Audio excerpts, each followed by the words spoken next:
fait partie du gouvernement démissionnaire, président du parti, ancien député, M. Guindo, enfin, je veux dire Husseini, si je prononce très bien, c'est Husseini Amion Guindo et notre invité dans Droit dans les yeux. Bonjour, M. Guindo. Bonjour. Merci de répondre à cette invitation. Merci pour l'invitation. Alors, vous êtes, je rappelle, démissionnaire. Avec vos collègues, le gouvernement a démissionné. Vous dirigez le département de l'assainissement, du développement durable. Qu'est-ce que cela vous fait? Je vais commencer par là. Il y a plein de questions, mais je vais commencer par là. Vous devriez heureux d'avoir servi le pays oui. Dans le gouvernement précédent, oui. À l'environnement, à l'assainissement et au développement durable, oui. comme j'ai été heureux de servir le pays quand j'étais à l'éducation et au sport. D'accord. Donc, le sentiment, c'est que dans un pays miné par l'insécurité, par beaucoup d'autres priorités, par même des questions existentielles, il est difficile, effectivement, de mettre les questions environnementales ou les questions d'assainissement au devant.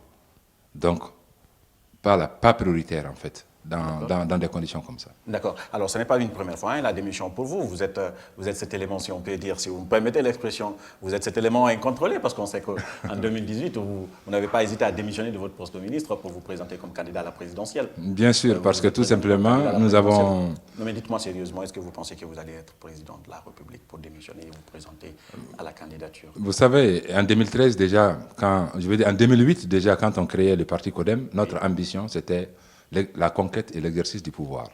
Et c'est la vocation de tout parti politique. En 2013, nous avons été candidats, sommes venus dans les 5 premiers. Okay. C'est ce qui nous a valu au second tour le soutien à Ibrahim Boubacar Keïta. Et c'est ce qui nous a valu de figurer dans sa majorité, donc de gouverner avec lui jusqu'en 2018. En 2018, puisque le contrat initialement fait en 2013 pour gouverner ensemble, pour le soutien au second tour et gouverner ensemble prenait fin, oui. Alors il fallait s'assumer pour quitter. Parce que tout simplement, gouverner ensemble oui. ne peut pas nous faire perdre l'objectif premier du parti, la conquête et l'exercice du pouvoir. Donc, concourir au suffrage des populations. Démissionner d'un gouvernement pour se présenter contre celui que vous avez servi, je vais dire ça comme ça. J'ai servi le pays. Oui, vous avez servi le pays, mais vous avez exécuté à ses côtés, programme de société. À ses côtés. Évidemment, mais c'est le programme de société du président Ibeka. Bien entendu. Justement, vous l'avez servi dans ce cas, permettez-moi l'expression. Il faut le faire, je vais dire. Il faut oser le faire, démissionner pour se présenter contre un candidat sortant qui, en même temps, est candidat à sa succession. Bien entendu. Il faut non, mais on a envie de dire... La démocratie a ses règles. Qu'est-ce qui vous a fait croire que c'était possible? Non, la démocratie, c'est pédagogique.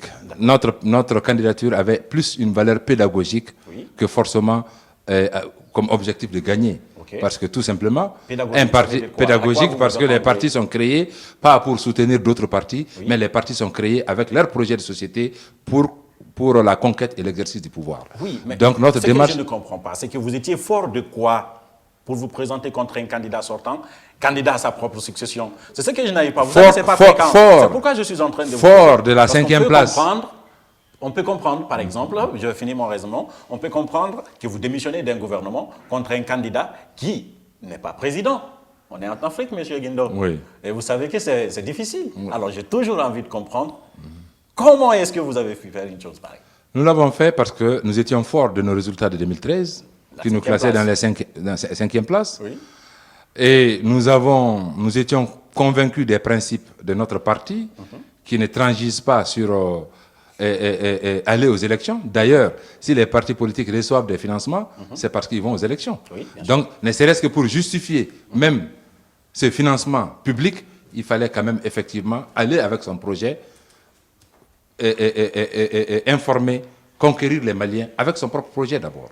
Maintenant, à défaut, comme je l'ai dit, on ne part pas à toutes les élections pour gagner. On part à certaines élections pour dire effectivement qu'un parti est fait pour ça. Parlons des résultats. Oui, nous avions été 5e. Nous avons été 5e encore. Et cette fois-ci, sauf que nous n'avons pas fait campagne.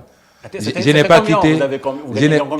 Nous avons eu environ un peu moins de 4%. Un peu moins de 4%. Sensiblement. Mais dans une situation de disette électorale. Je sais, vous allez dans une situation de disette électorale. À la présidentielle, j'ai envie de dire c'est ridicule, mais vous êtes mieux qu'Ali Bachili quand même. Bon, je ne dis pas. J'ai dit que nous sommes 5e sur 24. Sur 24, 5e. Félicitations. Auparavant, c'était et c'est sans faire campagne, parce que nous n'avons fait meeting ou campagne nulle part dans le Mali pour être 5e. 24 personnes, remarqué. Nous n'avons pas quitté. Les Maliens, les Maliens peuvent en témoigner. Je n'ai été faire campagne nulle part au Mali, dans aucune circonscription, pour demander aux gens de voter pour nous et que nous sommes candidats. Nous n'avons pas fait, nous n'avons pas quitté ici. Nous avons eu cette 5e place. Ce n'est pas une stratégie. Non, c'est une stratégie peut-être, nous, on ne sait pas. Non, pas une stratégie. Pas une stratégie parce que tout simplement, nous sommes sortis par principe pour nous présenter. Pas forcément parce que nous avions les moyens. On peut avoir une autre lecture. Ce n'est pas parce qu'on avait les moyens de nous présenter. On peut avoir une autre lecture. Oui. Que celle que vous avez là. Oui. Ça peut être le fait que, bah écoute, c'est Ibeka, hein, il peut vous préparer. Après, en cas de deuxième tour, vous le soutenez parce que c'est quand même vous. C'est pas rien, 3% peut élire un président, peut faire. Ibeka aurait préféré être élu au premier tour. Si nous avions été avec lui, il passait au premier tour. Oui, bien évidemment. Mais si on était parti, si Kodem était parti avec lui, il passait au premier tour. La politique. Voilà. Il savait qu'il ne pouvait pas passer au premier tour. J'ai dit que donc il fallait trouver l'alternative. Si Kodem s'ajoutait à Ibeka, Ibeka passait au premier tour. Il aurait préféré passer au premier tour que d'être trimballé à un second tour. Donc il ne va jamais jouer à un calcul pour dire, bon voilà, on démarre. Attendez, parce qu'il y a un tout petit peu de la prétention dans ce que vous êtes en train de dire. Si vous vous ajoutiez à Ibeka, il passait au premier tour. N'est-ce pas? Mais bien sûr. C'est ce que vous dites. Mais bien sûr. D'accord. Vous avez vu ces résultats, vous avez vu nos résultats. Oui, les deux résultats auraient pu lui permettre de passer au premier tour. Bien évidemment, mais ça c'est après le deuxième tour. On ne sait jamais. Le premier tour, ça peut ne pas être le cas. Bien sûr. Vous savez, Kodem est parti divisé à l'élection présidentielle. Okay. Parce qu'il y a une partie qui a décidé de soutenir Ibeka. D'accord. On va parler. C'est ce qui vous prouve, c'est ce qui peut vous donner l'explication qu'il n'y avait pas de deal. Non, parce que c'est en cas de deal... Avec tout le respect que je dois à votre statut, je ne crois pas à cette parole politique. Pourquoi? Parce que vous êtes encore au gouvernement. Je ne suis pas au gouvernement. Après la présidentielle, je n'étais pas au gouvernement. Non, mais vous êtes venu au gouvernement. Je suis revenu au gouvernement à la faveur d'un accord politique de gouvernance suite à une crise que le Mali a connue. Laquelle encore? Le 5 avril. Oui. Le 5 avril, quand la crise de gouvernance en fait, a été pointée du doigt et que l'imam Mahmoud Diko et d'autres partis politiques, dont Kodem, sont sortis. Alors, qui a engendré le départ du Premier ministre Soumelou Boubeye Maïga, alors il y a eu un accord politique entre la majorité, nous et comment dirais-je, le FSD-SAP pour essayer, pour aller à une gouvernance consensuelle. Essayons de refaire l'histoire. Donc, Kodem est revenu au gouvernement à cette occasion. Est-ce que vous avez été recontacté pour être ministre? Ah non, pas du tout. Vous n'avez pas été recontacté? Non, pas du tout. On devait aller au législatif. Et vous êtes entré au gouvernement en faveur d'un accord? Bien sûr. Vous avez forcé votre entrée au gouvernement dans ce cas? Forcé, c'est-à-dire? Parce que vous avez accepté. Pour nous, le gouvernement, vous savez, pour nous... C'est un gouvernement d'union nationale. Pour nous, le gouvernement est un moyen de service. Le gouvernement n'est pas un privilège. Le gouvernement n'est pas... C'est une question de responsabilité. Puisque vous n'avez pas été rappelé, vous avez forcé votre gouvernement parce que vous avez un tout petit peu de poids avec le mouvement et la crise, aidé bien sûr par la crise. Il a fallu que vous veniez au gouvernement. Non, vous savez, COFOP, nous on s'est battu contre la prorogation du mandat des députés. D'accord. Et je pense que c'est en cela, c'est-à-dire que nous avons critiqué la gouvernance. Parce que tout simplement, il y a eu un premier report de législative pendant que nous avions déposé nos listes. Qui vous dit que je ne voulais pas être député? Vous voulez être député? Je voulais être député. Ce que je ne comprends pas, c'est que quelqu'un d'autre de votre parti pourrait être ministre à votre place. Mais bien entendu. Il a fallu que ce soit vous. Mais d'ailleurs, ce que vous oubliez, c'est que avant que je ne sois ministre, d'autres du parti l'ont été. J'ai désigné d'autres du parti qui ont été ministres avant même que moi je ne connaisse le gouvernement. J'étais à l'Assemblée nationale, j'étais vice-président de l'Assemblée nationale. Je parle d'après 2018. Bien sûr, d'après 2018. Oui. Après 2018, nous sommes en 2020. De toute façon, après la présidentielle de 2018. Après la présidentielle de 2018. Vous savez, je ne vous reproche pas de faire ce que vous avez fait, il n'y a aucun problème. Hein, sauf que j'ai appris que vous ne voulez pas être reconduit dans le gouvernement qui a démissionné. J'ai refusé cette reconduction parce que tout simplement... Le gouvernement est déjà formé? Non, on nous a demandé des CV. OK. On nous a demandé des CV pour reconstituer un gouvernement. Nous avons refusé pour deux raisons. Première raison, on s'est entendu sur un accord politique de gouvernance. Donc il y a un papier qui devait être évalué à la fin de l'accord politique pour voir ce qui a marché et ce qui n'a pas marché. Entre autres, nous avions dans cet accord politique de gouvernance décidé ensemble de lutter contre la corruption. Malheureusement, pendant la période de l'accord politique de gouvernance, tous ceux qui ont été arrêtés ont été libérés. Sans suite. Vous comprenez? Oui. Entre autres, il y avait l'école dans l'accord politique de gouvernance. Et si on devait évaluer l'école, je pense que l'accord politique de gouvernance allait être, si ça ne devait se limiter qu'à ça, ça allait être un fiasco. Puisque nous avons connu pratiquement l'année scolaire. Or, on s'est donné la main pour sauver, pour redresser l'école. Et ça a donné une année blanche, à la limite. Donc, il fallait d'abord se permettre d'évaluer cet accord politique de gouvernance. Ensuite, au même moment, il y avait le M5 qui était dans la rue, qui protestait contre la gouvernance. Alors, on s'est dit, dans ces conditions, envoyer un CV, alors c'est accepter, claniser d'un côté et faire face à la rue et aussi à ses principes, notamment l'évaluation préalable de l'accord qui nous a unis en 2018. En 2019 plutôt. Ou peut-être vous sentez que le bateau coule et puis vous voulez quitter. Vous savez, Codem vient de faire un communiqué pour dire que pour assumer son appartenance à la majorité présidentielle. Jusque-là. Nous appartenons à la majorité présidentielle, mais nous sommes nous-mêmes. Nous avons toujours été nous-mêmes. Ça veut dire quoi? Pour nous, la loyauté ne consiste pas à dire au président ce qu'il veut entendre. La loyauté consiste à lui dire ce qu'on pense. Donc maintenant, et nous avons toujours dit, pas aujourd'hui, nous avons toujours été comme ça. Pas un seul conseil des ministres, pas une seule occasion nous avons raté pour dire ce que nous pensons au président sur la gouvernance du pays, sur certaines questions. Nous n'avons jamais été de ceux qui ont applaudi le président sur du faux. Autrement dit, c'est acté. Vous ne retournerez pas au gouvernement. Nous avons été très clairs dans notre communiqué. Nous ne retournerons pas au gouvernement en l'état. En l'état, c'est-à-dire? En l'état, c'est-à-dire pendant que le M5 est dans la rue et pendant que l'accord politique qui nous a unis n'a pas été évalué. S'il y a la formation d'un gouvernement d'union nationale, comme on le souhaite. Mais tant mieux. D'autres le souhaitent. Tant mieux. Vous irez. Tant mieux. Dans ce cas. Tant mieux. Si le M5 n'est plus dans la rue, vous irez. Mais bien entendu, s'il y a un accord avec le M5, s'il y a un accord, au moins une partie du M5, oui. S'il y a un accord avec le M5 et un accord avec peut-être l'accord politique de gouvernance, qu'on nous permette de le réévaluer.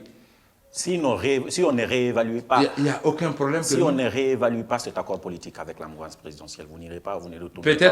Peut-être que la mouvance présidentielle perd votre soutien, c'est ça? La mouvance présidentielle perdra notre soutien s'il n'y a pas une feuille de route pour ce gouvernement d'union nationale.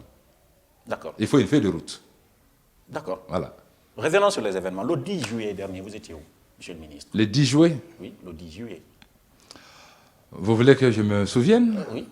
À la maison, certainement. Je sors là. Oui, bien sûr. En même temps, vous avez entendu des voitures qui brûlent, des populations. Bien sûr, c'est regrettable. Les événements du MC. C'est très regrettable. Des jours après, des jeunes qui sont tombés. Très regrettable. Des jeunes Maliens qui très sont regrettable. tués. Très regrettable. Vous vous êtes senti comment?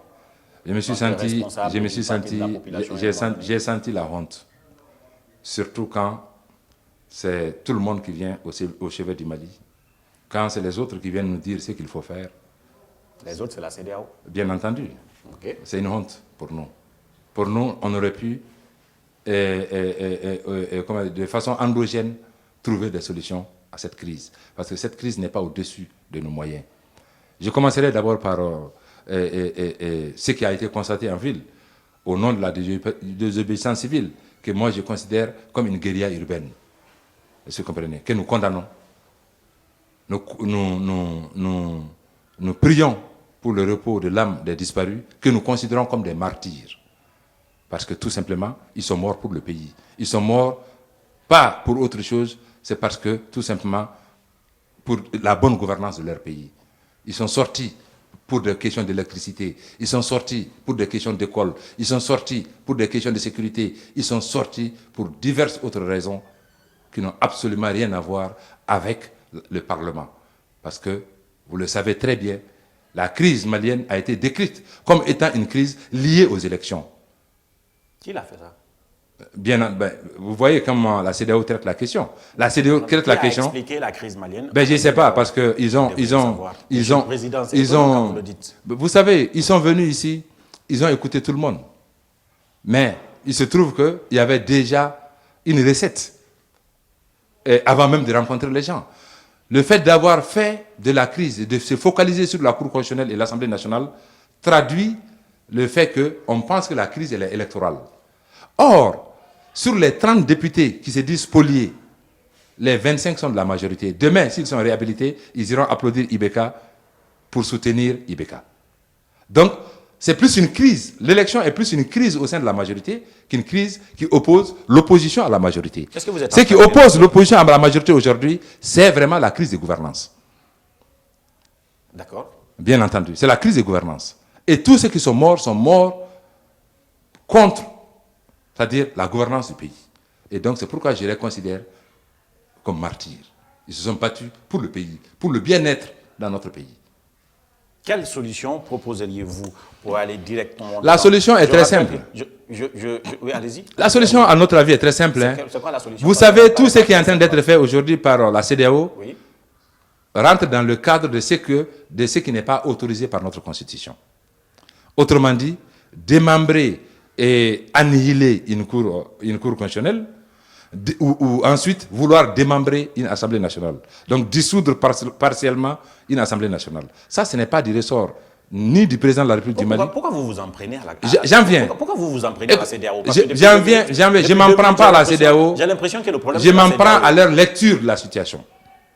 À la mauvaise lecture. Et vous savez, cette mauvaise lecture n'a pas commencé au Mali. Cette mauvaise lecture a commencé un peu partout. Est perceptible un peu partout.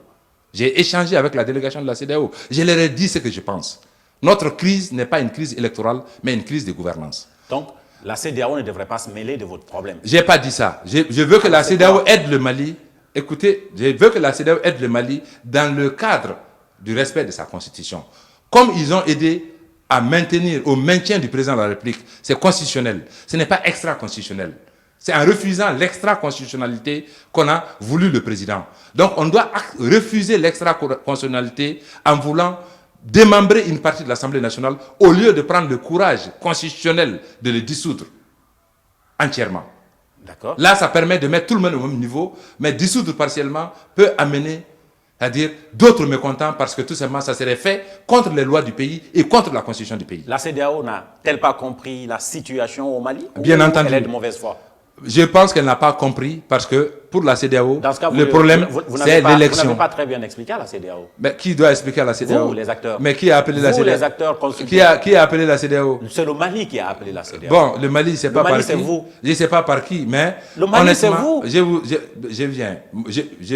Le Mali, c'est nous. Oui. Mais je suis sûr d'une chose. Oui.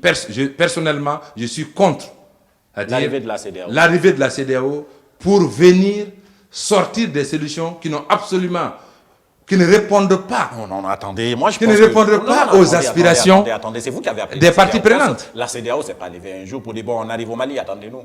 Non. Vous c'est qui? Vous, les Maliens. Mais je souhaiterais que vous me dites... L'État malien, non, je ne peux pas vous dire. Pour moi, il y a un État malien dirigé par un président de la République. Donc, vous voulez dire que c'est le président qui a appelé la CEDEAO? Le Mali a un premier citoyen, c'est le président de la République. Vous dites que c'est le président qui a appelé la CEDEAO? Ce n'est pas lui? Moi, je n'ai pas vu ces papiers. N'est-ce pas lui? Je n'ai pas vu ces papiers. Alors, qui a appelé la CEDEAO? Je ne sais pas. Vous ne savez pas? Je ne sais pas. Donc, la CEDEAO s'est amenée ici toute seule? À mon avis. Ah bon? À mon avis. Je ne sais pas. Alors, pourquoi vous l'avez reçu? Qui? Le Mali, quand je parle de vous, je parle du Mali. Mais le Mali est une terre africaine. Okay. C'est des pays frères. Donc vous permettez à c'est des pays frères. Tout le monde peut venir ici.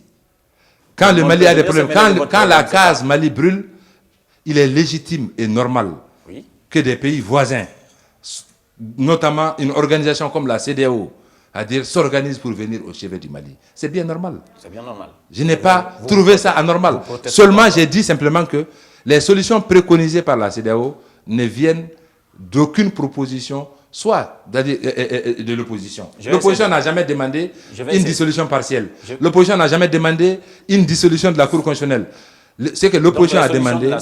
Les solutions de la CEDEAO sont des solutions commanditées. Mais bien entendu. C'est des recettes...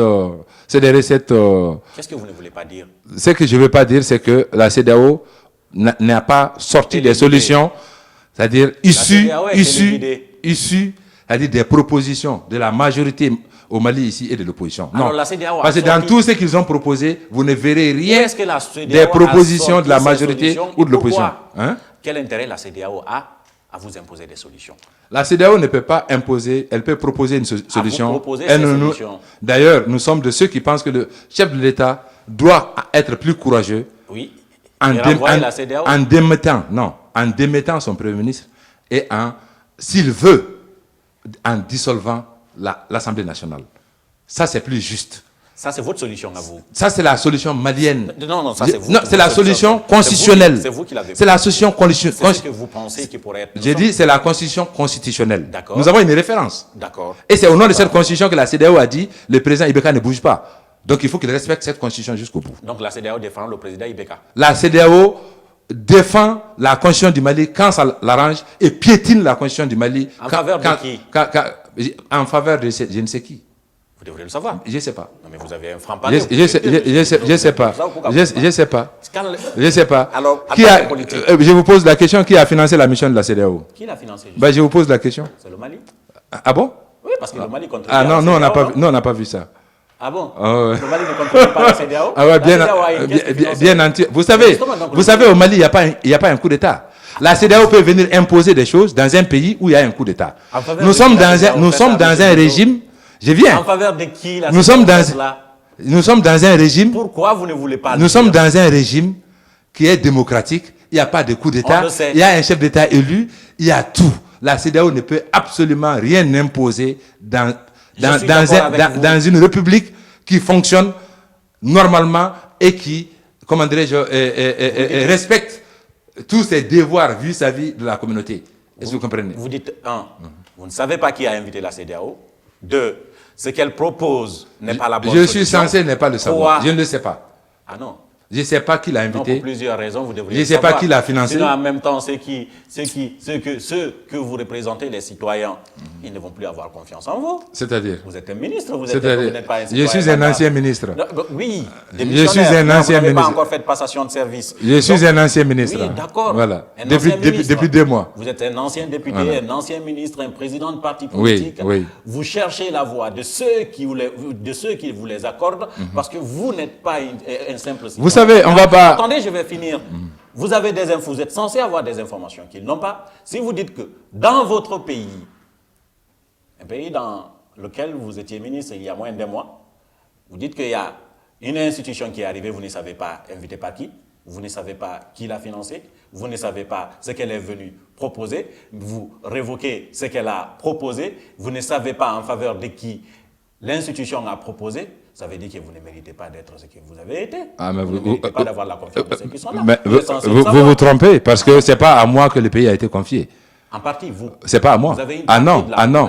Vous avez une partie de la confiance. Bien entendu, cette Donc, confiance... le président, il vous a... C'est le président de la République qui est élu par les Maliens. Oui. Il n'y a pas de parti que chacun dirige. Le Mali entier est sous la direction d'Ibrahim Boubacar Keïta. Et moi, Boubacar Keïta, il vous a donné un peu de cette légitimité. Une partie pour diriger, bien entendu, pour diriger, alors, il y a une partie de la population pour diriger l'environnement, l'assainissement et le développement durable. Oui. Pas pour gérer les rapports avec la CEDEAO, pas pour gérer ce que la CEDEAO doit venir dire, encore moins pour inviter la CEDEAO. Vous n'allez pas oser. Non, pas du tout. Vous pensez que la CEDEAO roule pour Ibrahim Boubacar Keïta, mais vous n'allez pas le dire parce que ça touche vos intérêts. Quel intérêt? Vous avez des intérêts, bien évidemment. Mes intérêts, c'est les intérêts du... Mes intérêts, c'est les intérêts du Mali. Non, tout le monde. Je ne connais pas un seul politique. Ibrahim Boubacar Keïta a dit... Ibrahim Boubacar Keïta a dit, je le répète, il a dit, je préfère... On ne corrige pas une faute par une injustice. Je m'en tiens à ça. Je n'ai rien compris. On ne corrige pas une faute. Traduisez, j'ai compris la phrase. On ne corrige pas une faute par une injustice. Et ce que la CEDEAO propose est corriger une faute par une injustice. D'accord. Voilà. Donc, je peux dire que la CEDEAO même n'est pas sur la même longueur d'onde que le chef de l'État. Ah bon? Ah, bien entendu. Qui a envoyé la CEDEAO au Mali? Je vous le demande. Peut-être le président de la Guinée, on ne sait jamais. Peut-être le président du Niger qui est quand même un ami du Mali et qui est le président en exercice de la CEDEAO. C'est bien possible. C'est bien possible. Donc, mais il est évident quand même que ce que le président a dit est différent de ce que la CEDEAO a dit. Donc vous leur dites, appelez. Nous leur disons de soutenir les solutions endogènes. Laquelle les solutions? Parce qu'il n'y a pas encore de solutions. Conforme à la constitution du Mali. Ce qui est conforme, c'est le gouvernement. On veut que le président de la République démissionne. Non. Ce n'est pas une solution. Ah non. On veut qu'il nomme un Ça, président. ce n'est pas constitutionnel. Attendez, ce n'est pas constitutionnel. C'est constitutionnel. Démissionner le président? Non, par la force? Du président. Par la force? C'est citoyen d'ailleurs. Non, par la force. Non, par quelle force? La rue? Eh bien, c'est la légitimité dans ce cas. Je vous pose la question. Il peut démissionner volontairement. Ah non. On peut le faire démissionner. Par la force. Ah non, quelle force vous êtes en train de parler? Moi, je vous dis, il y a deux façons de faire partir quelqu'un. Quand la légitimité Soit la est dans personne, la rue, la force la peut constitution emporter du le Mali président. dit que le président peut démissionner, c'est-à-dire en âme de son plein gré. C'est tout. C'est la seule façon. Toute autre façon est assimilable à un coup d'État. Alors je pense qu'il devrait y avoir les Donc, lois la constitution. où on dit que lorsque la légitimité est du côté de l'opposition, le président devrait démissionner. Oui, Ben, ce n'est pas dans notre constitution. oui, je sais. Voilà. Peut-être que Ce qui est dans notre dedans, non? constitution. On devrait mettre ça dedans, non? Ben, en tout cas, moi je parle de celle qu'on a. Je ne parle pas de la constitution que la CEDEAO veut réfléchir pour nous. c'est ça. Mais je parle de la constitution que nous avons présente. Donc, en réalité, la constitution qu'on a aujourd'hui préserve Ibeka. Préserve. Ibeka ne peut pas quitter. Ibeka ne peut pas Parce que quitter. vous n'avez aucune garantie après Ibeka. Non, c'est parce que tout simplement, nous sommes. Attendez, Parce que Codem, ce n'est pas aussi- parce ce que n'est pas Codem, ce n'est Codem pas que est c'est légaliste. dramatique. Légaliste quoi? Vous avez une obligation de soutenir Et cette Ibeka et- parce que vous êtes de la majorité présidentielle, c'est ça? Ben, écoutez, on a parlé déjà de cette majorité présidentielle. Je vous ai dit que nous sommes de la majorité présidentielle, mais nous sommes de ceux c'est-à-dire qui disent J'ai compris. ce qu'ils En même pensent temps, au sein de votre cette position, majorité. voyez-vous, je croyais les hommes politiques anticipaient pour ne pas subir. Mais il y a des informations que vous ne maîtrisez pas finalement. Et puis votre positionnement, la ligne est tellement floue qu'on est... Elle n'est pas floue. Nous sommes de la majorité. Croyez-moi, si. Mais on est nous-mêmes. Non, Vous n'avez jamais vu ça? Vous-même, c'est quoi? Quelle est votre Nous-mêmes, position? notre identité. Définissez-vous en un mot. En un mot, Oui. est loyauté Oui. dans tout ce qu'on fait. Et la loyauté est l'exigence de dire ce qu'on pense. D'accord. Voilà. Je vais arrêter cette émission parce qu'on signe dans le Monsieur le ministre, c'est un plaisir. Merci, c'est un plaisir partagé. Et merci pour la fraternité Mali-Guinée. Et nous sommes heureux de vous voir ici et de vous voir vous occuper. On dit que récemment, la Guinée a envoyé des militaires, ou plutôt des militaires sont revenus de la Guinée pour maintenir l'ordre public au Mali. Vous y croyez à ça? On est mis pour qui? Votre on là, il est mis pour qui? Alors, je vais vous dire, j'ai lu un article où Kawi Sanjim, pour parler pratique, puisque vous avez un franc-parler, on va parler franchement. Il dit, on a des preuves. Donc, ils ont des preuves et des éléments sont venus de la Guinée. Ok, il lui reviendra de donner ses preuves. Est-ce que vous y croyez? C'est ça la question. Non, je préfère ne pas juger. Pour moi, je fais Vous y confiance. croyez ou vous ne croyez pas? Je fais confiance à la relation séculaire, Moi, je vous ai aux dit, relations une fois parlé, vous séculaires n'avez pas dit. entre la Guinée et le Les Mali, relations séculaires. deux Je poumons, vous demande, des est-ce membres que vous y corps. croyez?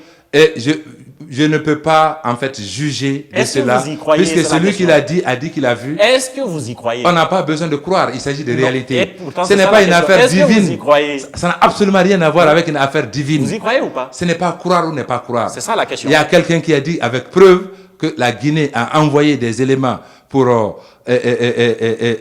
assurer la sécurité au Mali.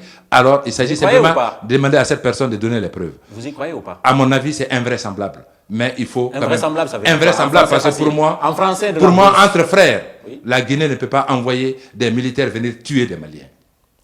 Ok. Ce n'est pas normal. Si ça se faisait, honnêtement, ça veut trahirait toute logique, ça trahirait notre passé. Vous y Ça veut croyez dire que ou pas? C'est ça la question. ça serait Très un simple. acte Vous n'y croyez pas, assimilable, c'est-à-dire au renégat. Donc, à une trahison du passé. D'accord. Voilà. On attend de voir la preuve. Vous Merci. connaissez la Guinée? Bien sûr, j'ai été en été Guinée? une fois. Oui, j'ai été en Vous Guinée. connaissez la situation? Oui, je Alpha connais, Condé, je connais la, je connais la l'avez situation. rencontré? Alpha Condé, je l'ai rencontré à Bamako ici, après le 5 avril. Plusieurs fois. Vous connaissez beaucoup? Bon, beaucoup, je ne peux pas le dire. D'accord. Je l'ai rencontré. Mais vous connaissez la situation en Guinée? Oui, je connais la situation en Guinée. C'est un pays voisin. C'est un pays voisin. Vous savez qu'il y a des manifestations là-bas? Mais je sais, Longtemps, je sais. La crainte aujourd'hui en Afrique et dans la sous-région, c'est, faut pas se cacher la vérité, c'est l'aspiration des peuples à une démocratie transparente. Ça veut dire quoi? L'aspiration des peuples à une démocratie transparente. Ça veut dire Et quoi? elle risque d'être contagieuse. Ça veut dire quoi? Ça veut dire ce que ça veut dire. Ça veut dire Merci beaucoup. Si vous étiez en face d'Alpha, vous l'aurez dit quoi en 2 mots? Alpha, si j'étais en face de lui, je lui dirais de servir d'exemple. D'être le Mandela, quoi. De servir d'exemple Ok. à toute la jeunesse africaine. Merci. C'est pas fini. Vous avez votre caméra. Apparemment, vous êtes vraiment le candidat de la brousse. Non, je vais dire tout simplement que vous avez 30 secondes pour regarder la caméra derrière moi. Cette fois-ci, je ne vais pas vous interrompre. Soit vous faites une adresse, soit vous revenez sur une question qu'on n'a pas suffisamment évoquée, soit vous abordez un autre sujet, ça dépend de vous. Ça, on appelle ça la carte blanche. L'appel que j'ai à lancer, c'est vraiment un appel au calme. le pays est dans une situation qui n'est pas du tout enviable. Et ce qui se passe aujourd'hui est pour nous une honte, même pour tous les ressortissants maliens qui sont aujourd'hui au niveau de la diaspora dans les différents pays. Le Mali, depuis un certain moment, est le sujet de tout le monde. Donc, il est important que nous, Maliens, nous nous donnons la main, nous trouvons les solutions endogènes pour essayer de relever notre pays. Et nous avons un grand pays, et la difficulté aujourd'hui que notre pays et aussi d'autres pays de la sous-région ont, c'est que nous n'avons plus de repères. Vous voyez, dans nos pays, il n'y a plus personne qu'on peut dire, bon voilà, toi viens, chaque fois, quand toi tu parles, alors tout le monde peut écouter. Il n'y a plus ça, il n'y a plus de repères. Et pourtant, nous ne manquons pas de repères lointains. Dans nos souvenirs, pas lointains, nous avons des hommes et des femmes autour desquels on fait l'unanimité dans le pays. Aujourd'hui, dans nos pays, personne ne fait l'unanimité. Et ça, c'est dangereux. Soyons des exemples et soyons des repères pour les générations à venir. Merci beaucoup. Ousseini Guindo, ancien ministre et président de l'ECODEM, il était notre invité droit dans les yeux. Derrière les caméras, il y avait Omer Alexis là et Lassane Diallo assuré le montage et la réalisation. Nous, on se retrouve dans un autre numéro. Au revoir.